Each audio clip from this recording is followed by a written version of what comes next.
ವಿರುದ್ಧ ಪಾಕ್ ಅಪಪ್ರಚಾರ. ಶತ್ರುಗಳ ಜಾಗಕ್ಕೆ ನುಗ್ಗಿ ಹೊಡೆದದ್ದು ನಮ್ಮ ಸೇನೆ. ಭುಜ್ ಏರ್ಬೇಸ್ನಲ್ಲಿ ರಾಜನಾಥ್ ಸಿಂಗ್ ಗುಟೂರು.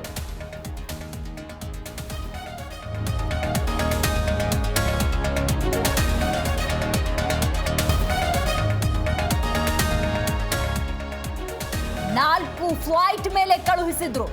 100 ಉಗ್ರರ ಹತ್ಯೆಗೆ ಸಾಕ್ಷಿ ಏನಿದೆ? ಕೈ ಶಾಸಕ ಕೊತ್ತೂರು ಮಂಜು ವಿರುದ್ಧ ಮುಗಿಬಿದ್ದ ಕೇಸರಿ ಬ್ರಿಗೇಡ್.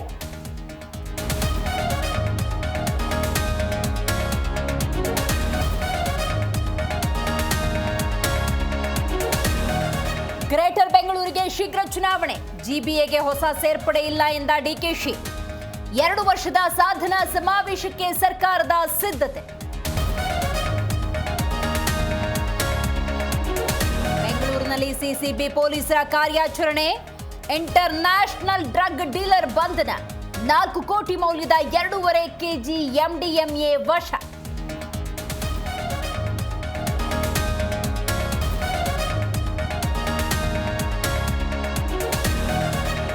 ಚುನಾವಣೆಯಲ್ಲಿ ರೆಡ್ಡಿಗೆ ಬೆಂಬಲ ವಿಚಾರ. ಜನಾರ್ದನ ರೆಡ್ಡಿ ನೀಡಿದ್ದ ಹೇಳಿಕೆಗೆ ಸಿಎಂ ಸ್ಪಷ್ಟನೆ. ರೆಡ್ಡಿ ಹೇಳಿರೋದು ಸುಳ್ಳು ಎಂದ ಸಿದ್ದರಾಮಯ್ಯ.